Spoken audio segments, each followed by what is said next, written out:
Si vous faites partie des timides et si vous avez vraiment envie de vous débarrasser de cette timidité, je vous partage 10 conseils pour vous aider dans cette vidéo.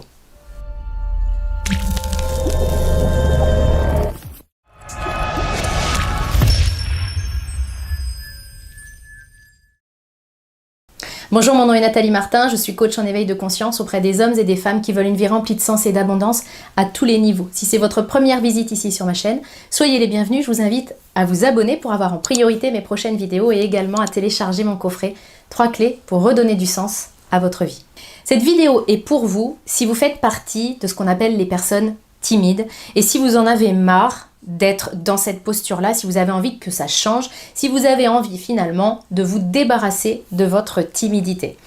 Je suis une ancienne timide, moi aussi. Alors, quand je dis ça, parfois on me dit « bah tu rigoles, tu fais des vidéos ». Oui, ça n'empêche rien et je suis même la preuve vivante qu'il est possible d'être timide, d'être une ancienne timide, d'avoir une nature introvertie, je vous en reparlerai tout à l'heure, et pour autant, eh bien, d'évoluer, d'avancer sur soi pour devenir la personne qu'on a envie d'être, puis surtout pour pouvoir réaliser nos rêves. Alors j'ai vraiment envie de vous donner 10 conseils qui, à mon sens, peuvent vraiment vous aider à arrêter d'être timide.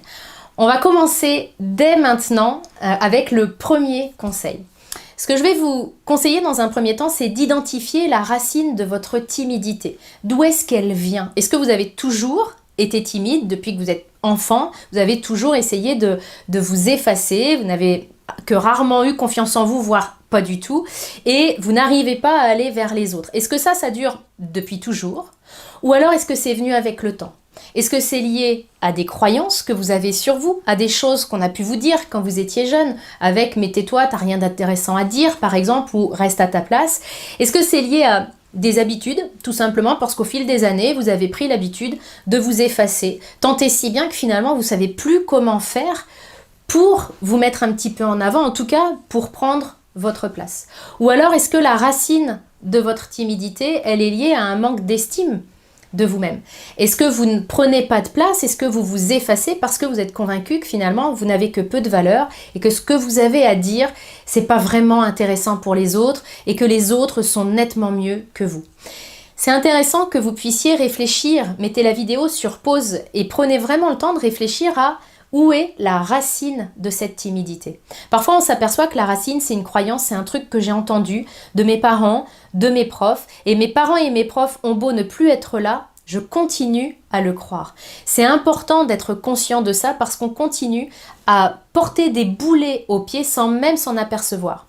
Alors, si vous vous rendez compte que la racine de votre timidité, c'est une croyance, c'est une habitude, c'est une mauvaise estime de vous-même, je vous invite à aller sur ma chaîne et à regarder les vidéos qui sont associées à cette thématique-là, comment se débarrasser d'une croyance, comment avoir une bonne estime de soi, comment prendre des bonnes habitudes. Je ne creuse pas davantage cette première clé parce que j'en ai 10 à vous donner et vous savez que j'aime les vidéos synthétiques, mais n'hésitez pas, quand vous avez identifié la racine, à aller arracher la racine en regardant des vidéos qui y sont associées. Deuxième point important, je vais vous inviter à mesurer le coût de votre timidité. Quel est le prix que vous payez à ne pas prendre votre place? Quel est le prix que vous coûte cette timidité qui est peut-être même une timidité excessive et maladive? Prenez le temps d'écrire ce que ça vous empêche de dire, de faire, d'oser, d'expérimenter. Listez le coût de votre timidité. Troisième clé, déterminez pourquoi vous voulez arrêter d'être timide. Ça, c'est hyper important pour aller chercher de la motivation. La clé numéro 2 et la clé numéro 3 sont là pour vous faire réaliser que vous avez toutes les raisons de vous mettre en marche. Donc, identifiez les raisons qui font que vous avez envie d'arrêter d'être timide comme vous l'êtes aujourd'hui. Votre motivation, elle se situe ici. Et elle est indispensable parce que le conseil numéro 4 que je vous donne, c'est que je vous invite à être prêt à faire des efforts. Il y a un prix à payer au changement, à n'importe quel changement. Que j'ai envie de perdre du poids, d'arrêter de fumer, de changer de job ou que j'ai envie d'arrêter d'être timide, je vais avoir des efforts à faire parce qu'il va falloir que j'arrête de fonctionner comme j'ai toujours fonctionné. Et vous le savez d'ailleurs, parce que c'est peut-être pas la première fois que vous cherchez des clés pour arrêter d'être timide. Vous avez peut-être déjà d'ailleurs trouver des clés pour arrêter d'être timide, puis vous les avez pas mis en place.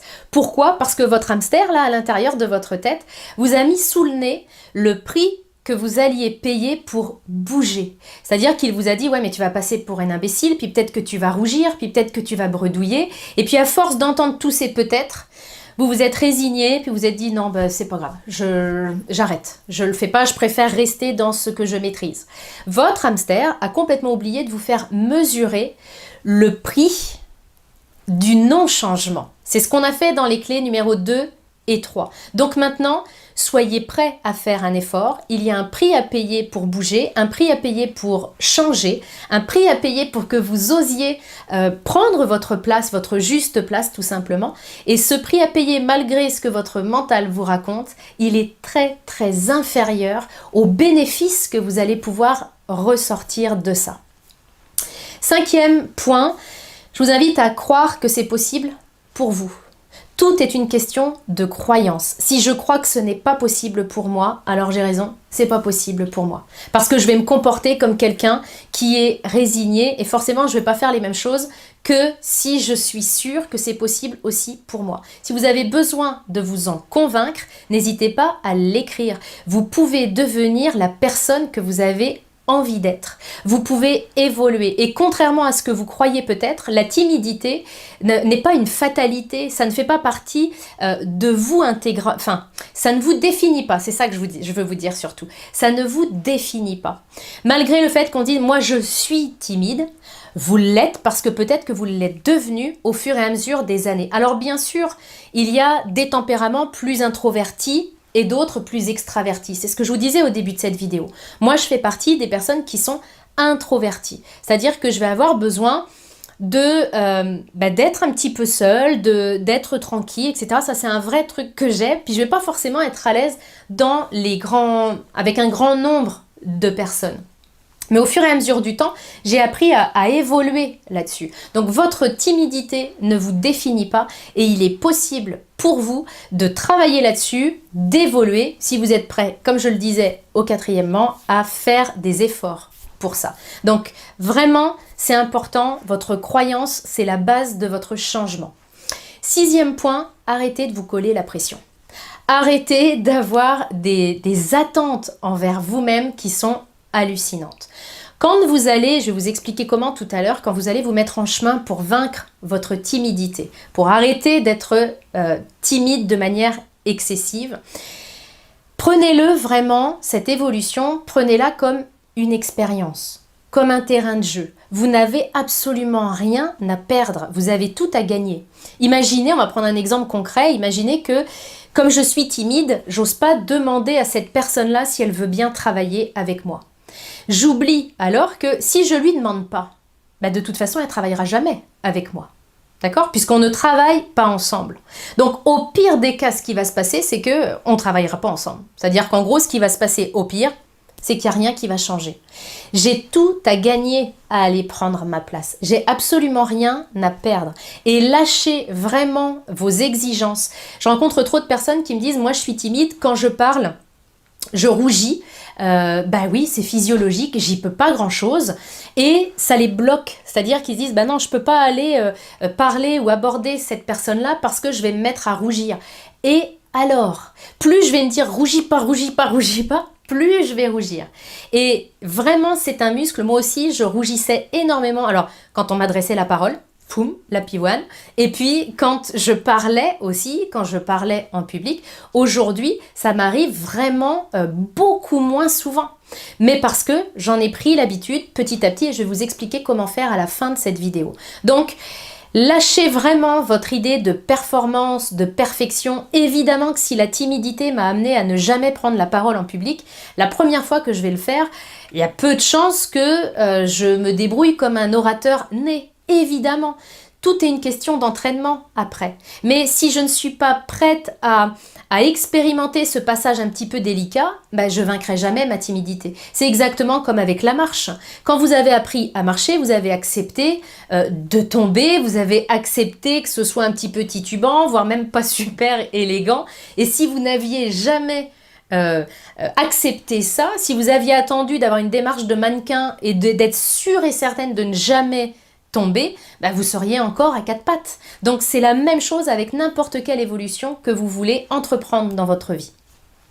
7e conseil, je vais vous inviter à imaginer, à visualiser, vraiment à visualiser à quoi ressemblerait votre vie si vous arrêtiez d'être timide. À quoi ressemblerait votre vie si vous preniez vraiment votre place, si vous aviez une belle posture, une belle confiance en vous. Puis là, je vais vous inviter à appuyer sur pause pour vraiment ressentir au fond de vous. Ce qui compte, c'est non seulement la visualisation, les images qui vous viennent, les bruits qui vous viennent, mais aussi le ressenti. Vous avez envie d'être qui en fait? Et à quoi ressemblerait votre vie si vous étiez cette personne-là? Prenez le temps de visualiser ce que ça changerait pour vous de ne plus être timide du tout, puis d'avoir une belle présence. Prenez le temps de ressentir.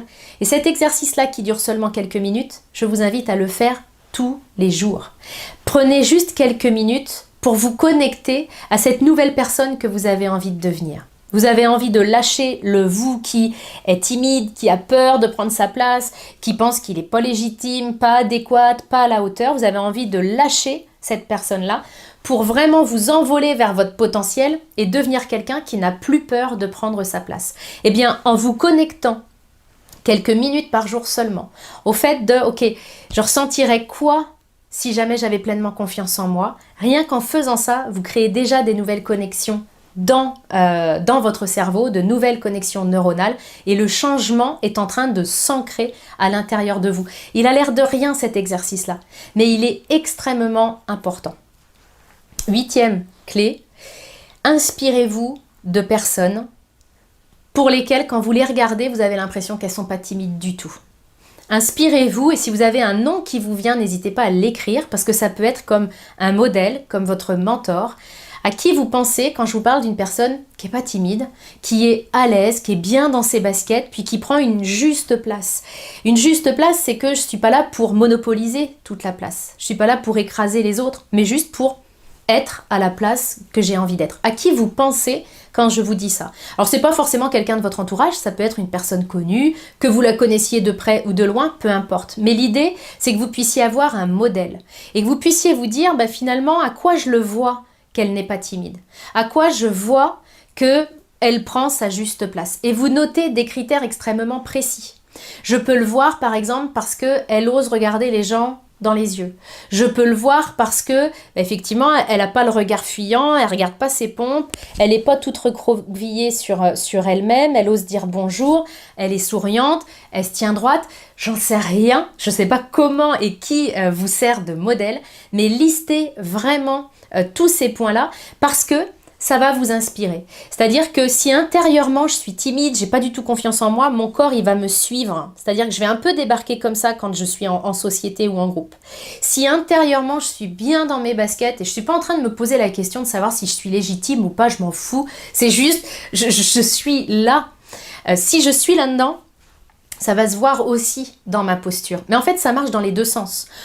Mes pensées influencent mon corps, mais mon corps peut influencer mes pensées. Donc, inspirez-vous du modèle que vous avez trouvé pour vous dire, tiens, la prochaine fois, j'essaierai juste de me dégager un petit peu plus les épaules. La prochaine fois, j'essaierai de dire bonjour à quelqu'un que je connais pas. Et là, je fais du lien avec ma 9e et avant-dernière clé, c'est que je vous invite à y aller progressivement. Il va falloir vous faciliter la tâche. On l'a vu tout à l'heure au début de la vidéo, ça va vous demander un effort. Si quand je suis en soirée, je ne parle à personne, et puis que là, j'ai envie de vaincre ma timidité et de me mettre en route, eh bien, je vais faire en sorte que ce soit le plus facile possible. C'est pas le but que je me savonne la planche, que je me mette des bâtons dans les roues. Donc, je rends ça le plus facile possible. Autrement dit, choisissez une action que vous allez pouvoir mettre en place. Je ne parle pas d'une action que vous avez déjà faite. Je parle d'un truc nouveau. Si vous avez envie de devenir quelqu'un, une meilleure version de vous-même, il va falloir que vous fassiez des choses que vous n'avez jamais faites. Donc, la petite action, ça peut être, prochain réseautage ou prochaine réunion de famille où je regarde les gens vraiment dans les yeux. Mais je ne vais pas me mettre comme objectif de les fixer 10 minutes dans les yeux sans bouger, sans cligner. Et d'une, parce que je vais sembler un petit peu bizarre au niveau de mon environnement. Et de deux, parce que l'écart est beaucoup trop important. Donc vraiment, je me fixe des petits objectifs. Vraiment des toutes petites choses. Et je crée les conditions idéales pour rendre ça le plus facile possible. Je peux par exemple imaginer d'y aller accompagné. On s'en fiche que j'y aille pas tout seul au tout début. Mais il n'empêche que j'ai été dans un lieu que je ne connaissais pas. Et puis après, au bout de quelques fois où je me suis fait accompagner, peut-être que je me donnerai le challenge d'y aller toute seule. Mais j'ai pas intérêt à me fixer un objectif trop important. C'est vraiment, ce qui compte, c'est de se mettre en marche. Vous pouvez, par exemple, également, quand je vous dis y aller progressivement, vous pouvez aussi faire des actions simplement avec vous, pas forcément avec les autres. Le simple fait de vous regarder dans la glace, de vous regarder dans les yeux, parce qu'être capable de regarder les autres dans les yeux, ça commence par être capable de se regarder soi dans les yeux. Et vraiment, rappelez-vous que vous êtes une belle personne et que vous êtes capable de déplacer des montagnes, que vous êtes capable de dépasser votre timidité. Vraiment, conditionnez-vous à réussir. Ça peut être une première action qui va pas trop vous faire peur, mais qui pour autant, comme je le disais tout à l'heure, va vous permettre de créer de nouvelles connexions neuronales. 10e point, je vais vous inviter, et d'une, à célébrer chacun de vos pas.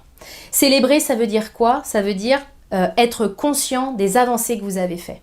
Si votre challenge, c'était regarder quelqu'un dans les yeux alors que je ne le connais pas, quand vous l'avez fait, donnez-vous une petite tape dans le dos en disant « Ouais, c'est cool, je l'ai fait ».